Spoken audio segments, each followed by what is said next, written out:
Dites-vous que des hommes vont premier degré détester ce film.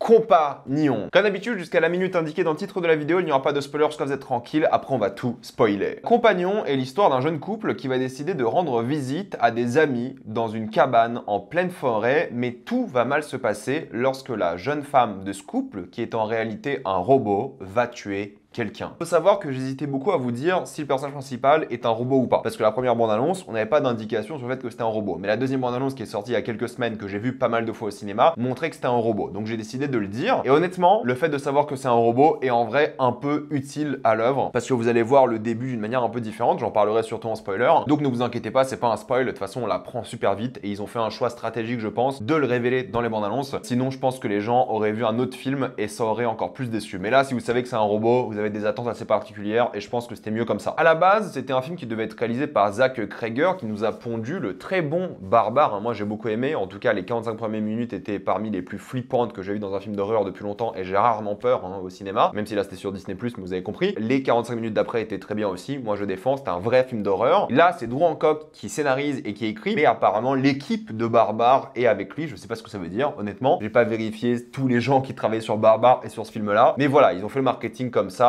mais ça ressemble pas à Barbare. En termes d'ambiance, c'est pas du tout un film d'horreur et j'ai envie d'aller un peu plus loin, c'est que c'est à peine violent. Il y a un peu de sang et des choses comme ça, mais c'est très peu montré. La violence est vraiment pas frontale. Le sexe aussi, il y en a un petit peu, mais il est pas montré non plus. Il n'y a pas de nudité ou des choses comme ça. Il est fortement sous-entendu plus qu'autre chose. En gros, voyez-le comme une sorte de comédie noire de Saint-Valentin plus qu'un film d'horreur avant tout. Il n'y a aucun suspense, il n'y a aucun stress, ça fait pas du tout flipper. On est sur une sorte de comédie presque thriller noir qu'autre chose. Et c'est en mode huis clos dans une cabane avec plusieurs acteurs et j'ai envie de parler un peu de ça. Sophie Thatcher qui joue donc le personnage principal, le fameux robot qui s'appelle Iris. Toujours très bien, Sophie Thatcher, je trouve qu'elle fait un très bon travail, elle marche de manière assez spécifique. On voit un petit peu qu'elle est un robot vu la manière dont elle marche. On voit plein de petits détails très robotiques par rapport à son comportement. Je trouve qu'elle est vraiment bien dans le sens où t'as l'impression que tout ce qu'elle fait est sincère et unique et en même temps très robotisé, programmé, ce qui est pas mal du tout. Une grande force dans le film, on en parlera aussi en spoiler. Mais son jeu d'acting aide beaucoup. Je dis pas que c'est une performance à Oscar ou des choses comme ça, mais elle est à la fois suffisamment subtile pour nous prouver que c'est un robot, mais en même temps assez humaine et on s'attache beaucoup à elle. C'est clairement elle qui porte le film et je trouve qu'elle a un vrai charisme. De toute façon, dans toutes les œuvres où je l'ai vue, elle était charismatique et là, encore une fois, elle est en train de percer en tant que Scream Queen un petit peu et tant mieux pour elle. Il y a plein d'autres acteurs comme Jack Quaid qui est l'un des meilleurs Nepo Baby du moment et il joue un personnage que j'ai pas trop envie de révéler, mais c'est l'antagoniste, c'est précisé dans la bande-annonce, genre dans la première ligne de la bande-annonce, qui fait un bon travail pour être extrêmement détestable et à la fois le genre d'homme que vous rencontrez quasiment tout le temps. Après, il y a plein d'autres acteurs comme Lucas Cage qui fait aussi pas mal de films d'horreur, qui est pas mal aussi, je trouve, dans ce film-là, sans être exceptionnel. Et Harvey Guillen, que moi j'aime bien, qui a un rôle aussi assez sympathique, que j'apprécie, moi, surtout, l'acteur, depuis What We Do in the Shadows, qui est l'une de mes sitcoms préférées. Après, il y a plein d'autres acteurs, mais en gros, ils ont une bonne alchimie, tu vois. Tu ressens bien que les gens sont en couple. J'ai cité 2 couples là dans les personnages. Tu ressens bien l'amour du couple, même si c'est avec un robot, par exemple, dans un cas. Il y a un vrai truc sincère qui fait très humain. C'est ça qui est pas mal dans le film, justement. Même si les personnages n'ont pas vraiment d'évolution, sauf le personnage principal, le but du film va décevoir pas mal de personnes. C'est-à-dire que oui, il y a un délire où ce robot-là va tuer quelqu'un. Et toute l'intrigue issue de ce moment-là, du meurtre, va être pour moi la chose la moins intéressante. Ils vont essayer de la retrouver, ils vont essayer de l'arrêter, de la stopper. Du coup, t'as un truc un peu en mode presque Terminator inversé. C'est les humains qui recherchent le robot plutôt que le robot qui cherche les humains, même s'il y a des références à Terminator plus tard dans le film d'ailleurs. C'est une influence vraiment mise en avant dans le film, ça pour rien que j'ai dit Terminator. Ceux qui ont vu le film, vous savez. Mais toute cette intrigue-là de ce qui se passe réellement, il y a un peu de mystère et des choses comme ça, c'est pour moi l'intrigue la plus banale et la plus inintéressante de l'œuvre. Moi, ce que j'aime beaucoup dans l'œuvre, et la grande force de l'œuvre, c'est l'analogie ou la métaphore, comme vous voulez, par rapport au couple. Et en fait, c'est ça qui va beaucoup diviser, c'est que si vous voulez voir une sorte de couple de science-fiction en mode presque épisode de Black Mirror, vous allez kiffer. Si vous voulez voir un film d'horreur, thriller, action, c'est pas du tout ça. En tout cas, il y a de ça, c'est le souci, mais c'est pas assez bien. Enfin, c'est très banal et déjà vu 1000 fois sans originalité. Mais l'aspect couple, c'est l'amour entre un homme et un robot, et tu te poses des questions sur cet amour-là. C'est pour ça que je pense qu'il y a beaucoup d'hommes qui vont détester, parce que c'est clairement, voilà, critique du patriarcat, critique des hommes, des incels, de la manipulation, des choses comme ça. Parce qu'en gros, il y a l'approche premier degré du film, c'est-à-dire que c'est un robot qui a une conscience, qui a des vrais sentiments, qui va au-delà de sa programmation, et quelle est la limite entre la programmation et du coup la réalité humaine. À partir de quel moment un robot qu'on va programmer aura une âme, c'est un peu le débat entre guillemets, à quel point il peut être modifiable, des choses comme ça, à quel point cette machine est sûre ou pas. Mais la vraie approche du film entre guillemets, l'approche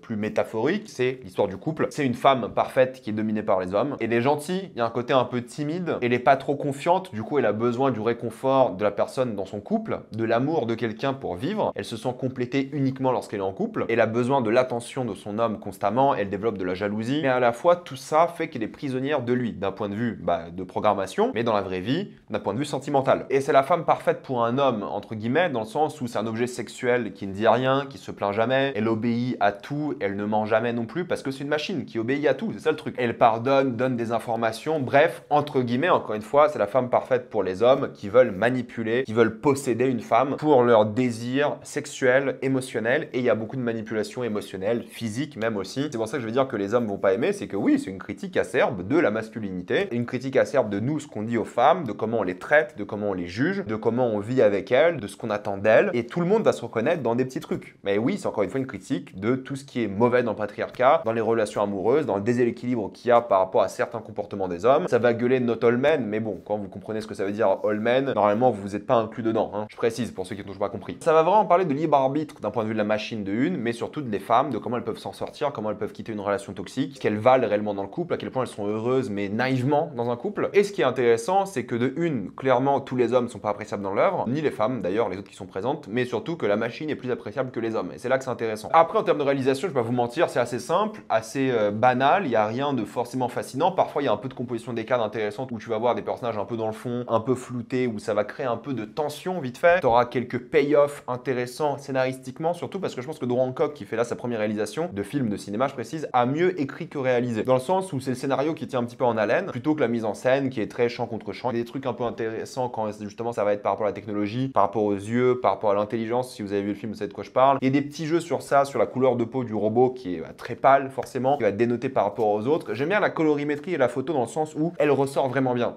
cette personne. Et je trouve que c'est léché, c'est efficace, mais c'est pas vraiment original. Vous avez déjà vu cette histoire avant, c'est pas forcément fascinant, nouveau. Il n'y a pas eu un seul plan où je me suis dit ça c'est du génie. D'ailleurs, on est un peu perdu dans la géographie parce qu'une cabane, une forêt, t'as du mal à évaluer les distances. T'as des plans, tu te demandes vraiment s'ils sont allés en forêt ou en studio tellement ils sont un peu surexposés. T'as trop de flashbacks, d'après moi, il y en a pas beaucoup, mais c'est vraiment trop d'exposition à certains moments, surtout à un moment assez décisif du film où t'as l'impression que t'as une sorte de filler plus qu'autre chose. Et l'humour marche pas du tout. T'as des moments qui sont censés être drôles en mode comédie noire, mais ça marche pas, ça fera pas vraiment sourire. Peut-être un moment fera un peu sourire. Mais globalement, c'est pas mal sans être exceptionnel. Et pour une première réalisation, en vrai, ça va. Tiens, un mec qui écrit, réalise, s'en sort plutôt bien ici, pour la première fois qu'il le fait au cinéma. Et pour conclure, ce qui est intéressant dans le film, oui, c'est le côté analogie du couple. C'est l'écriture qui est satisfaisante à certains moments, même si un peu longue. Le film dure 1h37, mais honnêtement, t'aurais enlevé 10 minutes, le film aurait été meilleur. Mais les acteurs sont investis, et ça, c'est un bon point. Je pense que le réalisateur est un bon réal d'acteur. Pour le coup, il a réussi à vraiment avoir une bonne vibe avec tout le monde et à les mettre dans l'ambiance comme il fallait. Et même si t'as des moments un peu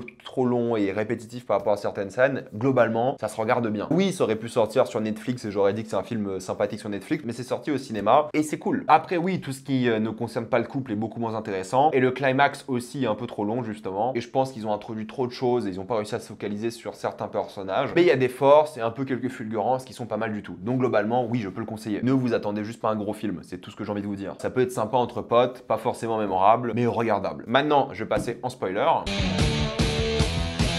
En vrai, savoir depuis le début que c'est un robot, c'est assez drôle parce que tu demandes vraiment pourquoi les personnages la détestent. Parce que le premier instinct, c'est de dire ok, tout le monde la déteste parce que c'est un robot, pas parce que c'est une copine qui est pas bonne ou des choses comme ça dans son couple. C'est juste qu'en fait, tout le monde sait que c'est un robot, tout le monde veut l'utiliser d'ailleurs. C'est pour ça qu'il y a cette tentative de viol qu'elle refuse et du coup, toi, tu sens l'empathie pour le robot parce que robot ou pas, le consentement c'est important et cette tentative de viol, elle est bien, je trouve, dans l'œuvre, dans le sens où justement, elle te donne envie de soutenir le robot, même si le robot était manipulé pour devenir agressif par rapport à ce qui se passe et tuer l'homme. Mais justement, au début, tu as une petite tension, tu te demandes vraiment pourquoi les gens la détestent réellement. Est-ce que c'est parce que c'est un robot? Est-ce qu'en fait ils détestent le mec en question plus qu'elle? Donc il y a un petit truc au début. Mais après le meurtre, le film change complètement parce que ça devient une sorte de course-poursuite ou presque une sorte de traque à ce robot-là qui va un peu dans tous les sens. Je veux dire, le robot se cache réellement jamais. On est 2 secondes dans la forêt et on passe plus de temps avec Eli et son robot à lui parce que c'est joué un peu comme un twist entre guillemets, même si c'était clairement prévisible. Et tous les passages lui parlent de leur plan, pourquoi ils ont tué ce mec, le délire russe, Staline, tout ça. Je trouve qu'il est long. Je trouve que la soif de l'argent et le manque d'alchimie entre les deux méchants, Jack Quaid et l'autre actrice que je ne connaissais pas avant, ils ont pas d'alchimie. Tu vois qu'ils ont un truc ensemble, mais ils ont pas vraiment d'alchimie et tout est un peu expédié comme ça. Et beaucoup d'expositions, tu vois, il y a beaucoup de flashbacks constamment, surtout concernant les robots. Ce qui est intéressant, c'est quand le robot calcule après avoir mis 100% d'intelligence les différents scénarios et il les montre, ça c'est pas mal. Mais globalement, j'ai trouvé ça un petit peu long de manière générale. Le film reprend un peu d'énergie lorsqu'il se cache dans la voiture, mais je veux dire, les morts s'enchaînent assez bêtement. Tu ressens pas vraiment d'empathie ou de satisfaction aux morts des gens. Il y a juste le flic où tu ressens un peu de tristesse par rapport à ce qui se passe, et c'est là que ça devient vraiment Terminator. Mais je trouve justement l'intrigue avec l'autre robot assez longue aussi. J'ai l'impression qu'on passe plus de temps sur lui que sur le personnage principal à certains moments, et il n'y a pas non plus ce côté satisfaisant, parce que lui est un robot qui décide de se suicider à la fin, parce qu'il a débloqué entre guillemets une sorte de conscience, mais le robot est surtout là pour montrer qu'en fait tous les hommes peuvent être manipulateurs, tous les hommes peuvent causer du mal, que ce soit des machines comme des robots, que ce soit des personnages gays aussi. Je pense que c'est important ces distinctions, parce qu'ils auraient pu faire la case au fait c'est que les hommes hétéros qui sont des incels. En fait ils jouent la case aussi gay, manque d'affection qui est pas mal, même s'il y a du vrai amour derrière, il y a une vraie manipulation aussi. Et globalement ce qui est intéressant c'est qu'en fait ces robots là sont un support émotionnel certes, mais surtout des machines utilisées pour coucher, des sex bots comme ils disent, et c'est de ça que la femme veut s'émanciper. Et je trouve le climax un peu plus sadique et intéressant, et j'aurais aimé que le film soit aussi sadique et intéressant dans cette approche là, où le mec veut la torturer, où il essaie de mentir alors que clairement le robot a tout filmé depuis le début. Il y a d'ailleurs une pique à ça dans les conditions d'utilisation, parce que si tu savais que le robot filmait tout, jamais tu ferais faire ce que tu fais. Et j'aime bien le fait qu'il parle un petit peu que les robots sont torturés et des choses comme ça, parce qu'en oui, il y a des gens qui achèteraient des robots pour faire ça. Le seul truc satisfaisant à la fin, c'est qu'elle s'est vraiment assumée, c'est qu'elle tue le mec avec un fusil Chekhov qui était pas mal, le fameux tire-bouchon électronique. Mais c'est un peu long, même si j'aime le fait que Jack Quaid, au fait, c'est un incel, tu vois. C'est typiquement le genre de mec blanc qui va te dire, ok, moi je suis un mec sympa, alors qu'en vrai c'est un connard. Je vis dans un petit appart, il souffre juste des conséquences économiques de son pays, et il mérite d'avoir une bonne femme qui lui fait tout ce qu'il veut, il mérite d'avoir un grand appart et des choses comme ça. C'est un incel, voilà, c'est typiquement le genre d'incel, et tous les mecs qui vont se plaindre sur les réseaux que le film est misandre ou je sais pas quoi, ces gens-là existent. Et il y en a beaucoup. Ils veulent juste une meuf avec qui ils peuvent coucher, qui ne dit rien, et puis basta. Et lorsque elle accepte son côté robot, lorsqu'elle voit une autre Iris coiffée un peu différemment et qu'elle lui dit bonjour avec sa main, chose qui aurait d'après moi pas dû être dans le générique, mais peu importe, il y a une vraie satisfaction, une vraie liberté de cette femme qui s'est émancipée. Donc oui, c'est sympathique, même si déjà vu, même si prévisible, je trouve quand même qu'il y a une sorte d'histoire satisfaisante en termes de libération de la femme, de justification de ces hommes qui ont tous des justifications différentes pour être des connards, que tu pardonnes pas, mais qui sont un reflet de la société, et cette femme qui au fait était parfaite et elle avait quand même pas la considération qu'il fallait. C'est ça qui est intéressant, c'est qu'une femme peut faire tout ce que tu veux et sera toujours abandonnée ou détestée ou des choses comme ça, alors qu'elle fait littéralement tout. Et c'est ça aussi du coup